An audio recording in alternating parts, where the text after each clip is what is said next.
Baik, berbicara tentang pemimpin ini sangat berat sekali sebenarnya.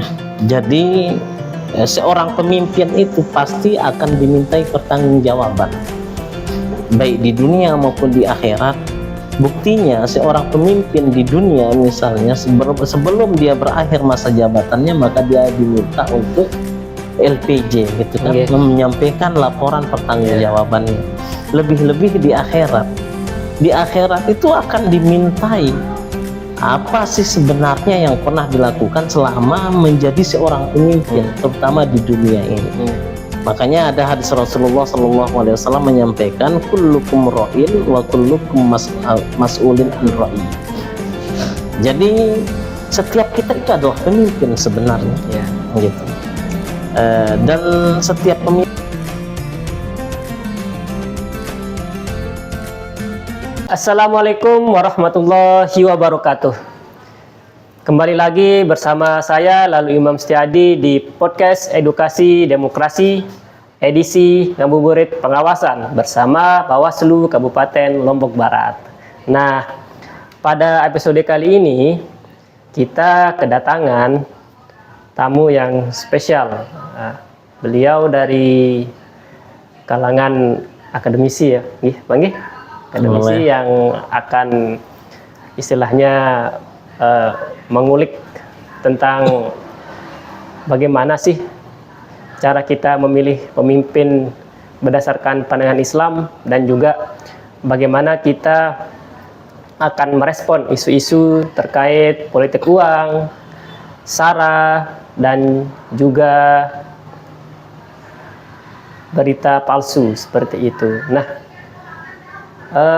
sebelum kita memulai lebih lanjut lagi, bisakah Ustadz untuk memperkenalkan dirinya dan latar belakangnya? Ya baik. Assalamualaikum warahmatullahi wabarakatuh. Waalaikumsalam. Bismillahi masyaallah la yasukul khaira illallah. Bismillahi masyaallah la yasrifus su'a illallah. Bismillahi masyaallah ma kana min ni'matin faminallah. Bismillahi masyaallah la hawla wa la quwata illa billahil aliyyil azim. Alhamdulillah rabbil alamin, wassalatu wassalamu ala asrafil anbiya wal mursalin wa ala alihi wa sahbihi ajma'in, amma ba'du. Mas Imam ya. Sebenarnya saya itu adalah orang yang biasa saja. Nama saya Muhammad Dimas Hidayatullah Wildan, yang sehari-hari saya dipanggil Dimas, dan keseharian memang saat ini lagi dipercaya menjadi pengabdi di negeri ini di instansi kami di UIN Mataram. Di UIN Mataram. Nah itu mungkin itu yang perkenalan. Apa yang kira-kira yang ingin dipertanyakan terkait sebelum menjadi akademisi, mungkin pernah belajar di mana mungkin biar kita menjadi lebih tahu kan, ya enggak sahabat sekalian. Baik, sebenarnya saya itu sekolahnya itu ya selalu di luar negeri sebenarnya. Luar biasa, masya Allah tabarakallah ya. Maksudnya di swasta. Oh iya. Bukan di dalam negeri. Iya. Saya banyak sebenarnya menggali diri itu di Jawa dulu, di Pondok Pesantren Salafiyah Syafiyah Sukoharjo Situbondo sejak 2006 sampai 2016. Cuma mungkin karena saya ndak rajin aja, makanya tidak terlalu pintar. Tidak pintar. Saya orang yang haus terhadap ilmu pengetahuan.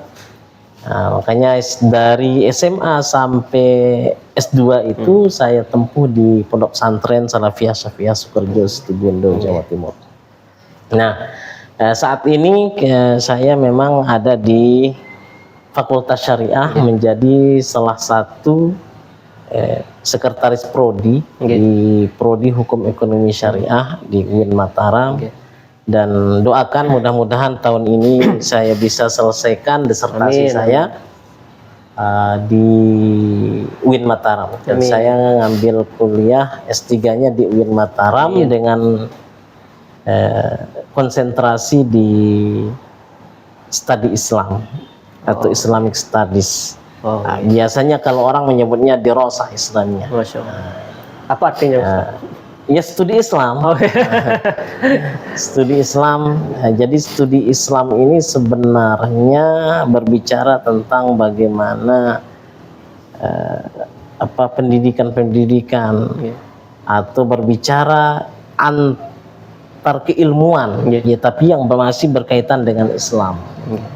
Makanya bagi para pemirsa nanti misalnya ketika ada yang ingin kuliah di UIN Mataram, sedangkan setelah S2 maksudnya mau masuk S3 tidak ada jurusannya di tempat lain, silahkan bisa ngambil studi Islam. Nah, mau jurusannya politik, mau jurusannya apa saja itu bisa masuk ke dalam studi Islam itu. Untuk informasi ini sahabat sekalian seperti itu, jadi begini Ustadz, dalam ini kan podcast edukasi demokrasi, jadinya tujuan kami di non tahapan pemilu atau pilkada ini kami bisa menyebarluaskan nilai-nilai demokrasi itu kepada masyarakat. Istilahnya kita itu menanam benih-benih padi dulu lah kayak gitu kan, karena kan memang prosesnya itu lumayan panjang untuk menyadarkan masyarakat kan Ustadz, terutama untuk menolak politik uang, isu sara dan hoax itu kan sangat-sangat lama untuk teredukasi lah seperti itu Ustadz. Nah, untuk pertanyaan pertama Ustadz, nah kita kan berdemokrasi ini kan tujuannya ya untuk memilih leader lah, untuk memilih pemimpin lah seperti itu. Nah, terkadang kita itu memilih pemimpin itu ya mungkin karena dia cakep, atau dia secara look bagus, atau dia pendidikannya bagus. Nah, kalau menurut Ustadz dari segi Islam itu bagaimana sih cara kita memilih pemimpin seperti itu? Baik, berbicara tentang pemimpin ini sangat berat sekali sebenarnya. Jadi seorang pemimpin itu pasti akan dimintai pertanggungjawaban, baik di dunia maupun di akhirat. Buktinya seorang pemimpin di dunia misalnya sebelum dia berakhir masa jabatannya maka dia diminta untuk LPJ gitu kan, menyampaikan laporan pertanggungjawabannya. Lebih-lebih di akhirat. Di akhirat itu akan dimintai apa sih sebenarnya yang pernah dilakukan selama menjadi seorang pemimpin, terutama di dunia ini. Makanya ada hadis Rasulullah SAW menyampaikan kullukum ra'in wa kullukum mas'ulin an ra'iyah. Jadi setiap kita itu adalah pemimpin sebenarnya, gitu. Dan setiap pemimpin itu akan dimintakan atau diminta pertanggungjawabannya kelak di akhirat. Sebenarnya dia itu digunakan untuk apa sih sebenarnya ketika jadi pemimpin itu jabatannya itu digunakan untuk apa? Apakah untuk menyengsarakan rakyat atau untuk mensejahterakan rakyat? Nah, karena begitu beratnya menjadi seorang pemimpin, otomatis juga rewardnya juga besar gitu. Janji Allah kepada mereka orang-orang yang menjadi seorang pemimpin, tapi pemimpinnya yang benar itu sangat luar biasa. Ada di dalam hadis juga mengatakan bahwa sab'atun yudhilluhumullahu fi dhillihi yauma la dhilla illa dhilluh. Jadi ada 7 golongan orang yang nanti ketika di akhirat itu akan mendapatkan naungan Allah. Waktu itu tidak ada yang mampu menolong kita. Presiden kita yang sekarang pun tidak mampu menolong kita, gitu. Orang yang kita pilih di dunia menjadi pemimpin kita itu tidak akan mampu menolong kita. Hanya Allah yang mampu menolong kita. Tetapi siapa saja yang akan ditolong oleh Allah, yang akan dinaungi oleh Allah Subhanahu wa Ta'ala, bayangkan katanya para ulama itu, ketika di akhirat nanti matahari itu hanya 1 jengkal. Sekarang di dunia ini jaraknya sudah berapa miliar kilometer matahari dari kita. Kita mengeluh setiap saat bahwa panasnya luar biasa, apalagi di akhirat itu. Nah, lalu bagaimana cara kita mencari pemimpin yang sesuai dengan ajaran Islam? sebenarnya ketika kita memilih pemimpin, bagi kita seorang muslim tidak ubahnya dengan kita memilih seorang pemimpin di dalam sholat, seorang imam di dalam sholat. Kenapa? Karena kita ketahui bagaimana kalau di dalam bahasa politik itu loyalitasnya, apalagi tadi kalau saya dengar di lagunya Bawaslu itu integritasnya tinggi. Nah, sebenarnya itu yang kita inginkan di dalam memilih pemimpin. Bagaimana pemimpin itu integritasnya tinggi. Maka integritas tinggi itu di dalam Islam itu disebut dengan fasih. Makanya di dalam kita memilih imam sholat, yang pertama itu adalah orang yang paling fasih bacaannya. Gitu. Orang yang paling fasih bacaannya, orang yang paling banyak hafal Al-Qur'annya, itu yang paling utama. Makanya kalau kita kaitkan dengan integritas, berarti orang itu yang paling memahami terhadap rakyatnya, yang memahami terhadap negaranya, yang memahami terhadap lingkungannya. Nah, ini syarat yang pertama yang harus kita pilih. Kita sebagai seorang rakyat ini, maka perlu kita yang pertama itu, ya, mencari orang yang berintegritas tinggi. Jangan sampai seorang pemimpin itu yang seharusnya memberikan makan kepada rakyatnya, malah makanin rakyatnya. Nah, gitu. Artinya mengambil makan dari rakyat. Artinya memberi makan itu bukan secara bahasa, gitu. Tetapi memberi makan itu memberikan kesejahteraan. Gitu. Syukurlah kalau sekarang kita punya presiden ada istilahnya memberikan makanan gratis itu ya, makanan apa namanya? MBG. Makan bergizi gratis.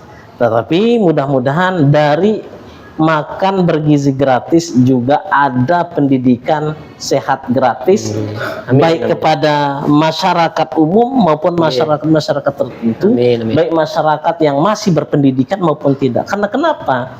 Banyak orang yang berpendidikan itu kan hanya di bangku sekolah, tetapi belum tentu mendapat pendidikan di luar sekolah. Nah, oleh karena itu mengedukasi masyarakat untuk menjadi hal-hal seperti itu, kita harus memiliki komitmen yang sama dengan para pemimpin, gitu. Nah, pemimpin yang adil, pemimpin yang berintegritas itu adalah yang pertama. Yang kedua, syarat yang harus kita pilih di dalam mencari pemimpin itu adalah orang yang paling alim. Orang yang paling alim, sehingga dia tahu mana syarat sahnya sholat, mana rukunnya sholat, yang membatalkan sholat itu apa. Maka di dalam kita memilih pemimpin itu orang yang tahu terhadap aturan-aturan. Dia yang mengetahui apa keinginan rakyatnya, mengetahui apa yang belum diterima oleh rakyatnya. Gitu. Artinya jangan pernah memaksa rakyat untuk mencintai kita, tapi usahakanlah rakyat yang akan mencintai kita. Gitu. Jangan memaksa, tetapi bisa membuat rakyat menjadi jatuh cinta kepada kita. Itu yang pertama. Kenapa Rasulullah itu pernah menyampaikan di dalam hadis riwayat Muslim itu, ada juga di Tabrani, ya, hadis riwayat Tabrani, bahwa rahasia diterimanya sholat itu adalah menjadi imam, yaitu ulama. Ulama itu artinya alim, kan, gitu. Alim, mengetahui segala kondisi negara. Nah, seorang pemimpin harus mengetahui kondisi. Ketika bupati misalnya, kondisi daerahnya seperti apa. Seorang camat, kondisi kecamatannya seperti apa. Dia harus kuasai seperti itu. Jangan hanya ingin maju menjadi pemimpin tapi tidak mengetahui apa yang ada di tengah-tengah masyarakat. Itu yang kedua. Ada 4 ya syarat kita memilih pemimpin yang telah ditentukan di dalam Islam. Sama dengan kita memilih imam di dalam sholat. Yang ketiga itu adalah orang yang paling tua usia. Tua usianya di dalam kita memilih pemimpin yang lebih senior lah kalau di dalam perpolitikan itu, gitu. yang lebih senior, tetapi seniornya yang seperti apa? Tetap senior yang fasih membaca Al-Quran dan tahu alim dan tahu gitu, fasih terhadap negara ini, mengetahui terhadap lika-liku terhadap negara ini gitu. Baru yang keempat itu adalah kalau di dalam Islam kita menjadikan orang imam itu ya ada orang yang mukif. Orang yang berdiam di situ. Artinya bahwa kalau kita ingin menjadikan seseorang menjadi imam, orang yang paham situasi dan kondisi di tempatnya sendiri. Jangan pilih orang yang orang luar gitu. Begitu terpilih malah meninggalkan kita. Maka pilihlah orang yang diam di tempat kita tinggal itu. Kan tidak mungkin kita memilih pemimpin dari orang luar negeri, tidak tahu keadaan kita kan Ustaz. Tidak tahu keadaan kita. Nah, itu yang kalau menurut saya bagaimana cara kita memilih pemimpin. Baik. Jadi begitu sahabat sekalian.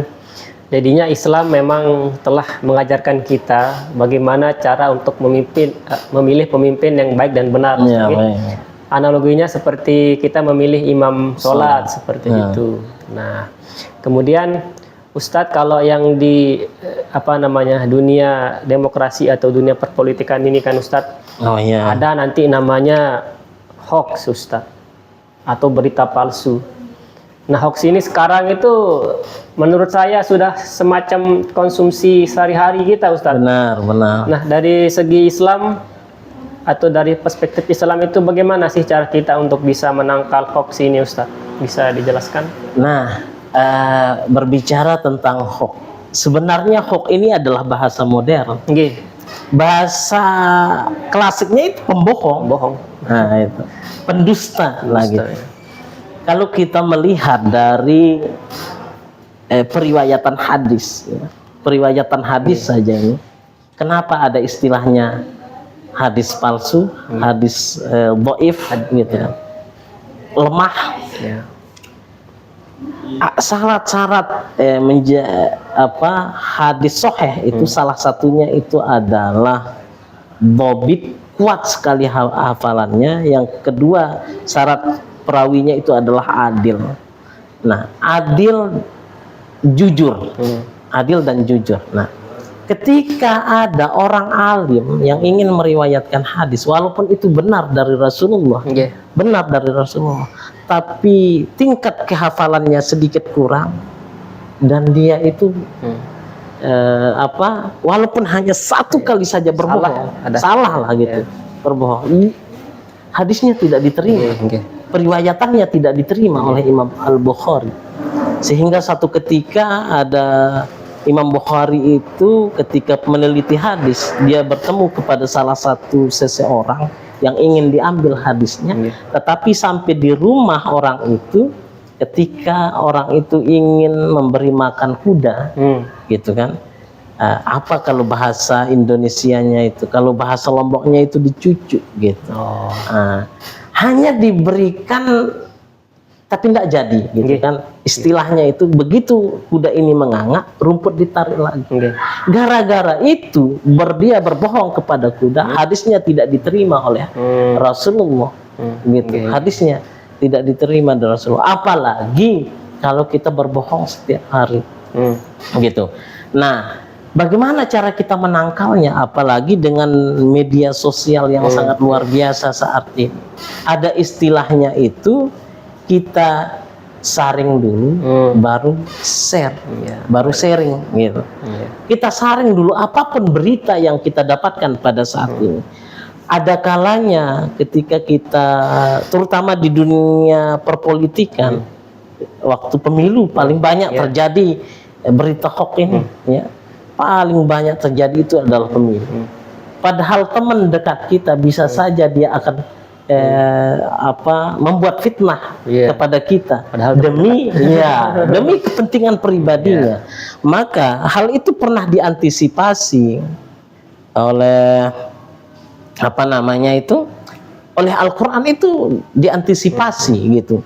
Di dalam surat An-Nur ayat 11 itu misalnya itu sudah disebutkan bahwa ketika ada orang-orang yang membawa berita bohong, gitu, berita bohong kepada kita, itu adalah kelompok di antara kita. Jadi orang-orang yang akan memberikan berita bohong kepada kita pasti kelompok kita.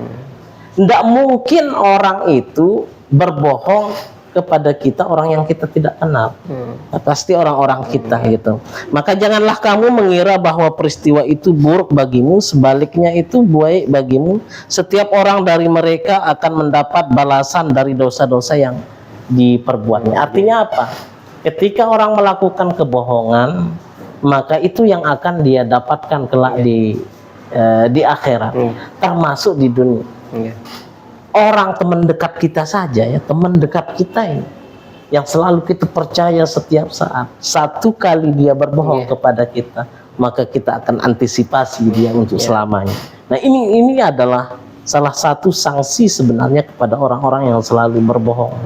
Maka satu kali lagi cara kita menangkalnya itu adalah saring dulu. Kita cari kebenarannya dulu, baru kita share, baru kita percaya. Nah, Al-Quran sudah mengingatkan kita, sudah mengajari kita bagaimana cara untuk menyaring berita itu. Di dalam Al-Quran itu pernah memberikan kita panduan yang sangat luar biasa terhadap cara menghindari hoax ini, yaitu ketika ada orang yang datang kepadamu, jelas ayat itu ya, wahai orang-orang yang beriman, jika seorang fasik ini adalah lebih kejam daripada orang yang munafik, itu ya, itu fasik. Nah, kepadamu berita penting, maka telitilah kebenarannya agar kamu tidak mencelakakan suatu kaum karena ketidaktahuanmu. Nah, karena kita tidak tahu apakah kita langsung percaya atau tidak, maka Al-Quran itu memerintahkan kita untuk tabayyun. Tabayyun. Apa itu tabayyun? Klarifikasi gitu. Fatabayyanu ya ayyuhalladzina amanu in ja'akum fasiqun baina fatabayyanu. Nah, maka fatabayyun, harus bertabayyun. Bertabayyun itu ya mengklarifikasi, saring itu. Ya, saring itu. Kemudian yang untuk terakhir nih Ki Ustadz, masalah politik uang nih. Kalau kita lihat dari sisi penerima, mungkin itu kan bisa dibilang rezeki bagi penerima kan Ustadz, kan seperti itu. Tapi menurut Islam itu seperti apa dia Islam memandang dari kalau kita berbicara tentang politik uang, ya berarti uang dijadikan alat politik, itu kan. Uang dijadikan alat untuk mendapatkan posisi penting di dalam politik. Nah, berarti uang dijadikan permainan untuk mendapatkan posisi, gitu. Entah itu seorang calon biar terpilih dia menggunakan uang. Nah, money politik namanya, seperti itu kan. Nah, di dalam Islam itu disebut dengan istilah rosi wal murtashi, suap menyuap. Jadi sogok menyogok itu dalam hadis Rasulullah Sallallahu Alaihi Wasallam yang diriwayatkan oleh At-Tirmizi dan Abu Dawud, kedua-duanya itu masuk neraka. Jadi orang yang disuap dan yang menerima suap, dua-duanya masuk neraka. Jadi hati-hati kita yang sebagai seorang masyarakat yang selama ini mungkin kita sering menerima sesuatu yang diberikan oleh orang lain agar kita memilihnya, gitu. Padahal hati nurani kita itu bukan memilih, untuk dia, gitu. Tapi karena ada uangnya atau ada bingkisannya kepada kita, sehingga hati kita ini berpaling kepada orang yang seharusnya kita pilih. Nah, ini di dalam Islam itu mungkin dimasukkan di dalam roshi wal murtasi, suap menyuap. Gitu. Akhirnya apa yang terjadi? Seringkali kita ketika menerima sesuatu di depan, maka sengsaranya itu di belakang. Buat apa saya akan membantunya? Sudah dia menerima uang saya sebelumnya. Nah, ini yang harus kita antisipasi sebenarnya gitu. Apalagi kalau masalah selain politik uang, ada juga politik sara. Gitu. Benar. Politik sara itu kan hanya mementingkan diri sendiri, kelompoknya, tanpa memikirkan orang lain. Padahal jelas di dalam Al-Quran itu kan sangat-sangat memberikan bahwa kita semua itu diciptakan dalam bersuku-suku, kan gitu. Untuk saling mengenal. Ya. Untuk saling mengenal. Ya ayyuhan nas inna khalaqnakum min dzakarin wa untha wa ja'alnakum syu'uban wa qabaila lita'arafu. Jadi seandainya Allah itu ingin menjadikan kita cukup jadi satu golongan, jadi suku, gitu. Nggak repot Allah itu, gampang. Tapi buat apa?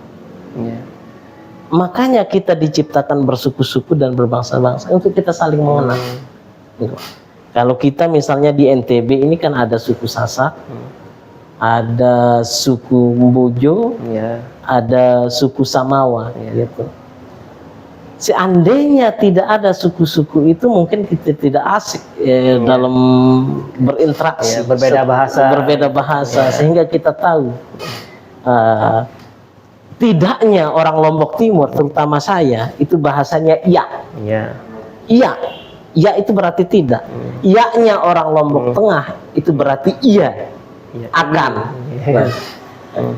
Sehingga adanya perbedaan itu kita mengetahui situasi dan kondisi seseorang untuk kita saling mengenal, lita'arafu. Hebatnya lagi Indonesia ini diciptakan bersuku-suku, berbangsa-bangsa, tetapi dipikul oleh satu negara, yaitu Indonesia. Coba kita lihat Timur Tengah, kita lihat negara-negara Barat, negaranya sukunya satu, bahasanya satu, banyak negara yang memikul mereka, sehingga apa? Itu yang menyebabkan mereka sering berperang itu ya seperti itu, karena ingin peluasan daerah. Tetapi kita di Indonesia itulah hebatnya kita. Mari kita tinggalkan sara itu.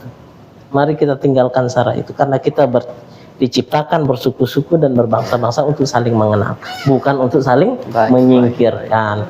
Nah, itu mungkin dari saya terkait dengan bagaimana kita mengedukasi masyarakat di dalam memilih pemimpin atau dalam berdemokrasi dan dalam berpolitik itu. Sebenarnya bukan hanya dari Islam saja, siapapun kita gitu ya. Jadi siapapun kita, termasuk pemimpin itu, tugasnya itu mengayomi bukan hanya kepada satu agama, tetapi semua agama, semua suku dan semua bahasa yang ada di negara kita tercinta ini. Mungkin itu yang dapat yang sampaikan ya untuk pada saat ini. Mudah-mudahan bermanfaat. Masya tabarakallah ya. Baik, terima kasih banyak Ustadz atas pencerahannya lah, kalau boleh saya bilang ya. Dan terima kasih banyak untuk sahabat-sahabat sekalian yang telah menonton podcast ini sampai akhir. Sampai ketemu di episode selanjutnya. Wassalamualaikum warahmatullahi wabarakatuh. Salam awas.